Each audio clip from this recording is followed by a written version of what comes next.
रव्यापासून बनवलेला हा नाश्ता तुम्ही सकाळी खा किंवा मग संध्याकाळच्या चहासोबत खा किंवा छोट्या भुकेसाठी तर उत्तम आहे। चला तर आता बनवूया असे मस्त असे रव्याचे बॉल्स एकदम सोप्या पद्धतीने। तर इथे जे आहे मी कपाने मेजरमेंट घेत आहे। तर 2 कप इथे पाणी घेतलेलं आहे एका कढईमध्ये। त्यानंतर पाणी उकळायला ठेवलं, त्यामध्ये चवीनुसार मीठ घालायचं, त्यानंतर अर्धा चमचा जिरे घातले, थोडेसे रेड चिली फ्लेक्स सुद्धा घालायचे, ऑप्शनल आहे, हवे असेल तर घाला, नाही घातले तरी सुद्धा चालेल। सगळे एकत्रित करून घेतलं आणि त्यात ज्या कपाने पाणी घेतलं त्याच कपाने जे आहे 1 कप रवा घेतलेला आहे। आता रवा जो आहे छान असा विस्कच्या साहाय्याने मिक्स करत आपल्याला शिजवून घ्यायचा आहे। इतका शिजवायचा आहे की छान असा घट्ट झाला पाहिजे, त्याचा एक गोळा तयार झाला पाहिजे। त्यासाठी मेजरमेंट जे आहे खूप महत्त्वाचं आहे। 2 कप रवा असेल तर 4 कप पाणी घ्या, 1 कप रवा असेल तर 2 कप पाणी घ्या। त्यानंतर अशा पद्धतीने मिक्स करत करत जे आहे रवा छान पद्धतीने शिजला होता। रवा शिजवताना मंद आचेवर आपल्याला रवा शिजवायचा आहे, म्हणजे रवा जो आहे छान पद्धतीने शिजला जाईल। आणि ज्यावेळेस पाण्याला हलकी उकळेल तेव्हा आपल्याला यामध्ये रवा घालायचा आहे। तर हे बघा इकडे जे आहे मस्त असा रव्याचा जो आहे गोळा बनला जात आहे, म्हणजेच की रवा आपला शिजलेला आहे।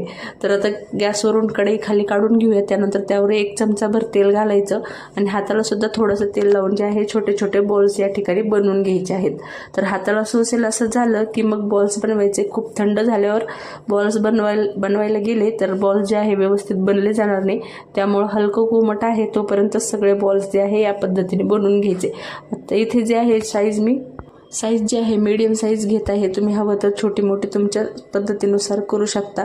त्यानंतर इकडे जे आहे सर्व बॉल्स झालेले आहेत। तर आता याला मस्तपैकी एक तडका देऊया, म्हणजे आणखीन जे आहे चव वाढेल त्याची। त्यानंतर इकडे जे आहे 1 पळी तेल घातलं कढईमध्ये, अर्धा चमचा राई घातली म्हणजेच की मोहरी छान तडतडली की अर्धा चमचा जिरे घातले, चिमूटभर हिंग, हळद घातली। त्यानंतर जे आहे अगदी चिमूटभर जे आहे कश्मीरी मिरची पावडर घातली, त्यानंतर धनेपूड घातली आणि थोडीशी जी आहे कसुरी मेथी घातली। आता इथे जर तुम्हाला काही भाज्या ॲड करायच्या असतील तर तुम्ही करू शकता, पण असं जरी केलं तरी सुद्धा खायला एकदम टेस्टीच लागतं।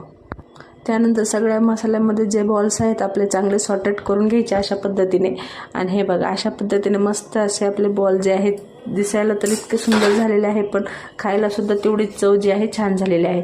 आता हवं तर वरून चिमूटभर मीठ घातलं तरी सुद्धा चालेल, नाही घातलं तरी सुद्धा चालेल। त्यानंतर जे आहे थोडीशी कोथिंबीर घातली आणि अशा पद्धतीने जे आहे आपले बॉल्स परत एकदा सॉटे करून घेतले की एका डिशमध्ये काढून घ्यायचे।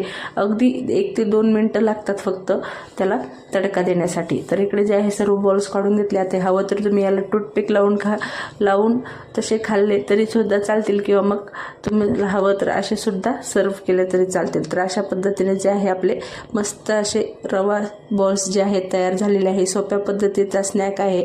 रेसिपी आवडली असेल तर लाईक, शेअर, सबस्क्राईब करायला विसरू नका।